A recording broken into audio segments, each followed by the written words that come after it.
tere! Eetris on novembrikuu uudistesaade Koolikaja. Novembrikuusse jagus kuhjaga kultuuri ja õhinaga õppimist. Suurepäraseid saavutusi, vahvaid väljakutseid ja mõnusaid meeleolusid. Alustame toreda ja meeleoluka 3 kooli koostööprojektiga KOKO, kus pikaajalisteks partneriteks on Hugo Treffneri gümnaasium, Pärnu Sütevaka humanitaargümnaasium ja 21. kool. Sel korral võõrustasime meie partnerkoolide gümnaasiumiõpilasi ja õpetajaid ning teemaks oli olümpiamängud. Sündmuse avamine toimus lipuväljakul, kus lauldi olümpiahümni, heisati olümpialipp ja süüdati olümpiatuli.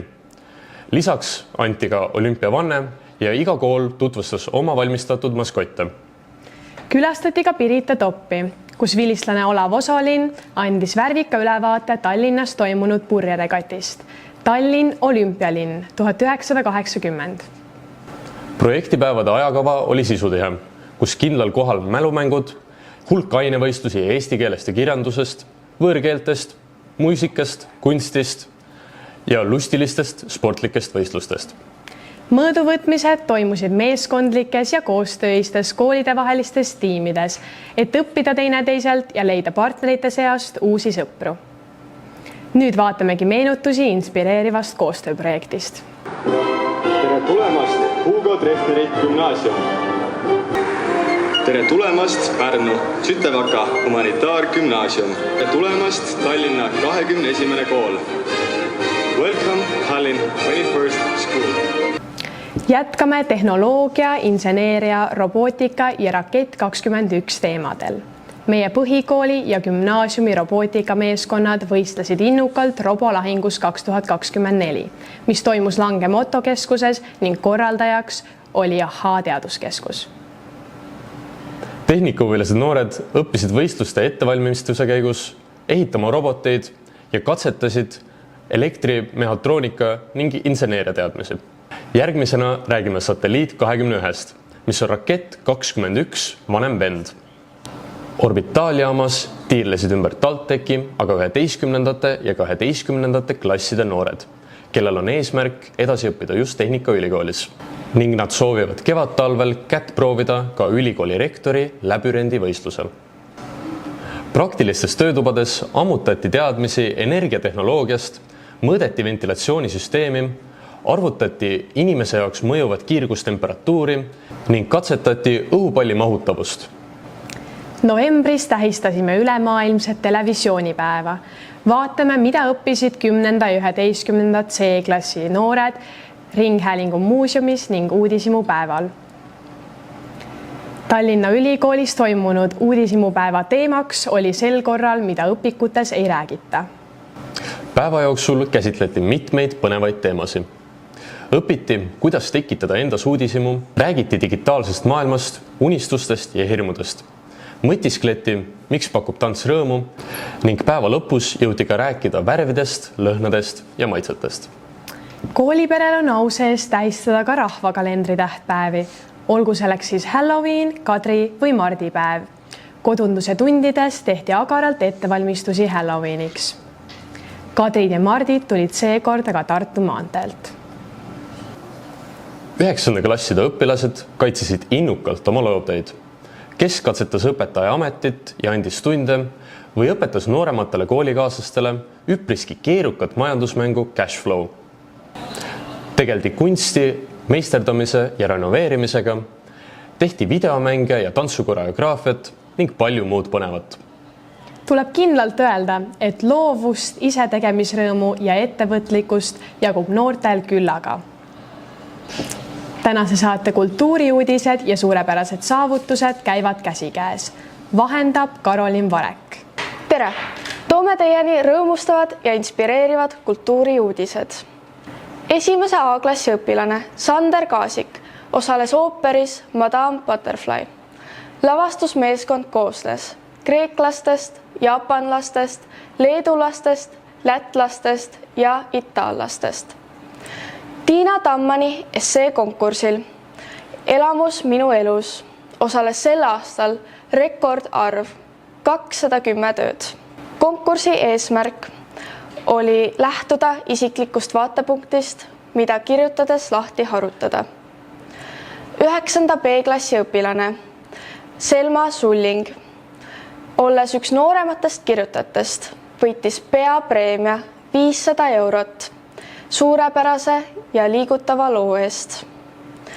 Riigikogu Valges saalis toimus üleriigilise esseekonkursi Maailma värvid võitjate autasustamine. 9. D-klassi õpilane Annela Sõgel kirjutas essee teemal Minu rahvakultuur, minu lood ning osutus konkursi võitjaks. Kodanikuhariduse programmi Minu riik esseekonkursil Kui mina oleksin seaduselooja tunnustas žürii võitjate hulka 2 meie kooli suurepärast essee kirjutajat. Linda Siplane 12. B-klassist ja Kristella Laan 12. C-klassist.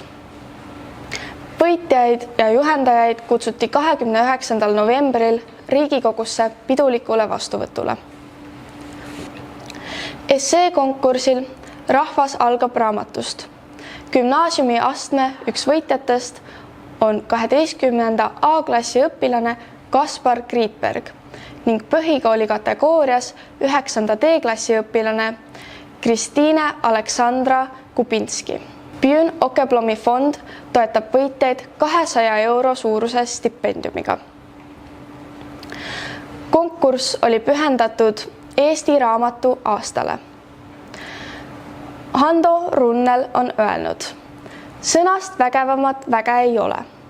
Raamat on elava sõna kõige kaitsvam kodu. 12. A-klassi õpilane David Richard Jenkins pälvis konkursil Hooliv kaaslane 2024 350 euro suuruse stipendiumi õpingute jätkamiseks ülikoolis.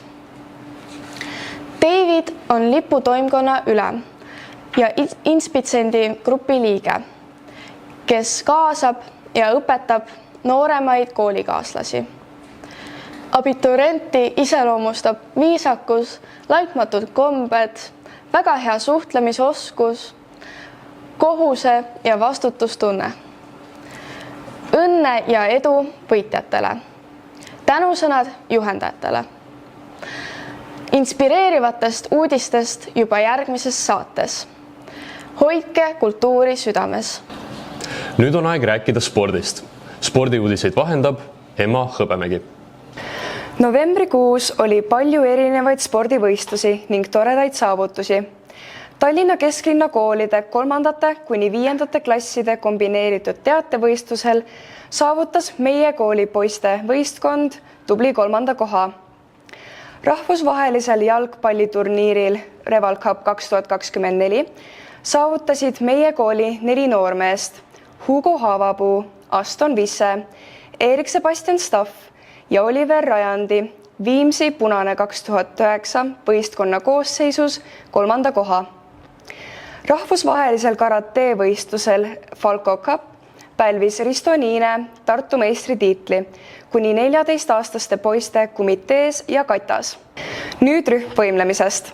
2. koha saavutas 4. klassi õpilane Sandra Sooman koos pirueti võimlemisrühmaga Medeia ning 5. klassi õpilane Laurel Margaret Kaldjärv koos võimlemisrühmaga Celladoria 3. koha. Koolipere osales aktiivselt ülelinnalisel spordihommikul, kükitades vastupidavaks, mille raames oli esitatud koolidele 1 miljoni küki väljakutse.